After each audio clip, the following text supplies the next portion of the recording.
Well, thank you. I'm really excited to be here today, and it's a very unique time and moment to be an entrepreneur. Because of the mobile platform and the App Store distribution model and cloud technologies, today it's possible to build these big global businesses that actually are very small in size. These global businesses can touch the lives of hundreds of millions of people all around the planet. They can have a very big impact on so many people's lives. They can be valued at billions and billions of dollars. And at the same time, a very small group of people can found them. It doesn't really take that much capital to grow them. And these companies can also stay very, very small. They also can operate quite differently to traditional companies, and they can have a very different culture. And that's what I will be talking about today. So I was lucky because I was helped co-found Supercell, and I thought I would tell you a little bit more about that. So in Silicon Valley, they found their companies, I believe, in garages. In Finland, we can't do that. It's simply too cold during the winter time. So this is our version of the garage, and it's almost like incredible to think that these photos, I think, were taken maybe just like 7 years ago. So there was like 6 of us who founded the company. We invested all of our savings to it, and this is how we got started. And we've been just incredibly lucky since then. So maybe actually first I should tell you guys like what we do. So we do games, and we have 4 games. Some may say that we have only 4 games, but we've been very lucky in a sense that each of these games have made it to the top 10 list. And not only have they made it to the list, but the amazing thing is that they've stayed there for a very long time. So what you're looking at there, what's the figure below each of the games? That's the number of days each of these games has been on the top 10 list. And of course, the prime example being Clash of Clans that just turned 5 years a few months back, and it has almost all of that time it's been in the top 10 and still is. And then as was said, like more than 100 million people play our games every single day. But to me, like the most amazing thing isn't like how many people play our games. For me, the incredible thing is that how they play these games. So our average player logs into the game roughly 8 times a day, and it really like feels to us that these games have become part of like everyday routines, and they're sort of part of their everyday lives. So we sort of do these services that people carry in their pockets, and they can check in for a like short amount of time. So even if you have a couple of minutes to spare, you can go to the game world for a few minutes, and then you come back to the real world. But this is even more incredible than that. So in all of our games, we have this concept of a clan. So think clan as a group of people or team that plays the game together, and these are all like player or user generated, and basically our thinking in the game design is that we want to make games that are just more fun to play when you play them together with other people. And just last month we had more than 20 million of these active teams or active clans across all of our games, and the average size of a clan was 10 people. So think about it, like there's like 200 million people on a monthly basis playing these games organized in these kind of self-organized teams. So that's quite incredible. And we've actually noticed that like at some point for our players, the most important reason to come back to the game is it might not even be the game anymore. It's actually the other people who you met via the game and formed social relationships with. Our players also they just love to compete, and many of them do. So when our fourth game called Clash Royale came out, we already noticed, like in the beta testing period, that groups of players start to organically organize these competitions. And you know, that's been a very big part of how our players wanna sort of play that game. So this year, when we decided to get maybe a bit more serious about it, we figured that it'd be really, really fun and cool to figure out like who's absolutely the best player on the planet of this game. And then we thought that it would be nice to give everybody, like all the players, a possibility to participate in this new kind of a competition. But because it was a new thing for us, we weren't really sure like how would that work out and how interested players would be. So we were really pleasantly surprised when actually 27 million players decided to participate in the qualifiers of this competition. And then we went, oh my God, and now we actually need to figure out who's the best player out of these 27 million people. But we are well on our way, and I'm actually really happy to say that we will figure out the best player actually here in London at the Copperbox Arena, I think December the 3rd, and that's where this photo actually is from. So that's how the stage will look, and just incredibly excited to about the event and figuring out like who's the best player and which country does she or he come from. Also, like even if I talk about games, it feels to us that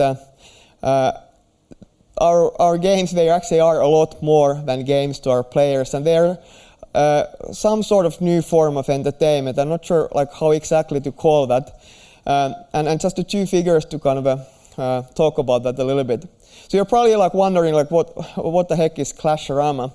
Well, Clasharama is this animated series. It's created by the writers of the Simpsons TV show. So those guys, they're fans of the game, and they contacted us many years back and said that, and then we started to talk to them, and they asked if they could sort of produce a like series of these kind of short films and can provide their take on the world of Clash of Clans, and we've of course got excited about it, and now we've done the first season. So we had like 10 episodes in that, like 10 minutes each, and these are freely available to watch via YouTube and other platforms. And the first season has generated all in all like 350 million views so far. So that tells you like how much these players want to consume the content in different forms. But again, the most amazing thing isn't that figure. The most amazing thing is that the most viewed content, it's not created by us and it's not funded by us. It's not even created by these three amazing writers of the Simpsons TV show. The most viewed content is made by the players and by the community themselves. So we just recently calculated like what's the number of views like for all of these videos that players have done on their own and are distributing by YouTube and other platforms, and it's 25 billion views. So to put that to perspective, I think it's roughly double the views that somebody like Taylor Swift, for example, has on the YouTube. So if somebody had told you this like 5 years ago, that hey, you know, there's going to be this mobile game and it's going to have this type of popularity on YouTube and the other video platforms, that would have been hard to believe at that time. But it's a good example how these games have like become larger things than just games. Of course, when you do something that so many people so passionately love, it also leads to big financial figures as well. So last year we did a bit more than $2 billion in revenue and roughly $1 billion of profit before taxes. So okay, by now I've been like throwing a lot of these big figures at you guys. So I've been talking about millions and tens of millions and hundreds of millions and billions and all those things. And but to be honest, like these big figures aren't like, I don't think they are the most interesting part of this talk. The most interesting figure in this talk is 218.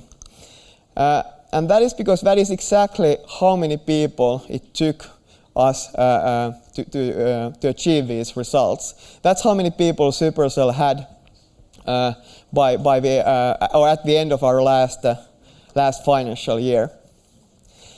And then like the question that we always get when we talk about Supercell and our story is that how is this possible? Like how can like only 218 people do all of this stuff?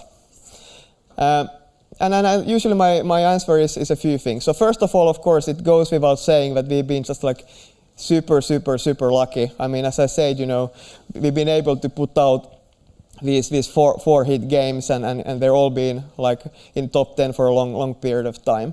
We've also been lucky in a sense that I think we've been able to put together like some of the best game teams in the world, and we're so lucky that also lots of people outside Finland have moved to Helsinki to create these games with us. So we have people, I think, like from 32 different countries in our game teams creating these games.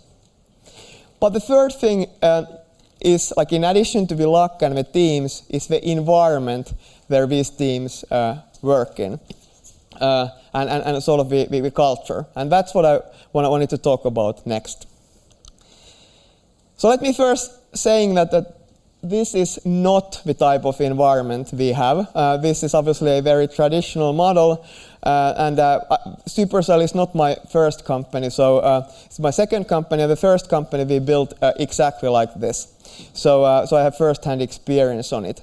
So the idea is that the vision, the product vision, which is indicated by the light bulb there on the top, the product vision is with the founders, with the management, with the leadership team up there on the top. And then everybody else in the organization is there to like kind of execute against that vision. In games industry, we use this term creative control, and it exercised via processes like the greenlight process, which is basically means that what type of games will the company greenlight for production. And then there's a monthly review, so the game teams on there on the bottom would like present what they're working on every single month to some kind of committee, and the committee makes sure that they're kind of on track to execute against the vision that's been dictated from the top. And this is also like how we built our first company many years back. But it has some big problems. At least we ran into them. Like, for example, it's like for the best creative people, it's not that motivating be to that one guy like on the bottom of the org chart, and you don't really have much ownership in the things that you do. Also, if you think about like where are the decisions made in this type of structure, they actually made relatively far away from the product or service and relatively far from the player. I mean, who really knows the best like about the product and the players? They are actually the developers, which are there on the bottom, but they usually don't have much to say like what to do. So there are all kinds of things, and then like we as a group, like we all had like the founders of Supercell, we had experiences on these type of models, and we start to think that actually like in our experience, besides luck, it has always been all about the teams. And if it's all about the teams, like what if you would found a new type of company that would truly be all about the teams and you would forget everything else? So we'd start to play around with this idea of what would happen if you would turn this upside down, like this. So what if the vision holders, instead of a leadership, instead of a management, would actually be the game developers themselves? What if the game developers would be the true superstars of the organization, and everybody else there would be just to help these teams and these developers to be successful? And what if the sole role of the management would be to create these best possible teams, and then to create an environment where these teams would have the biggest possible impact? And we got really excited about that idea. And then somebody suggested at some point that, hey, this is such a radical way of thinking about it that we even shouldn't be calling these teams. Like, what if we call them cells? And then somebody else asked that, okay, but what is the whole entity? What do we call it? And then we decided to call it Supercell, and that's where the name of the company comes from. Also, the kind of thinking behind this model is that, and what I fundamentally believe, that this model works at its best when these teams make most, if not all, of the decisions. So the dream is that the teams would make all the decisions and I make no decisions. And I sometimes have described that dream that I want to be the least powerful CEO, and you know that really is the dream that we have as a company. So one of the biggest misconceptions about this model is that Supercell is this like small family where everybody can do whatever they want, not caring about the results. But that nothing could be further away from truth. So what really keeps this together is our commitment to quality. So we've agreed at Supercell that we will only release games that we believe people will play for years and years, and games that can have a realistic shot at becoming top 10 games like the previous games have. And it's a pretty bold goal given that 20,000 new games are released to our market every single month. So by the time I'm done with the talk, probably we're going to have like 20 new competitors in the market. So it is a kind of very high performance environment. Lastly, of course, this type of structure also has its challenges. Probably the biggest strength and the weakness of a model is that this model is exactly as good as the teams are. So it works great when the teams are great. If the teams aren't great, it doesn't work at all.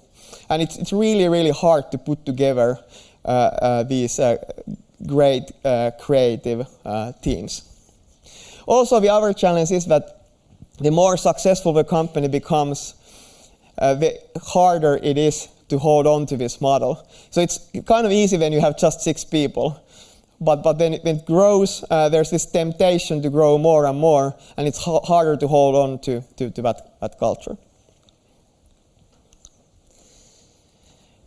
That's a quick snapshot to Supercell. So, like maybe just in closing, I just want to repeat what I said earlier. So, and then I began this presentation.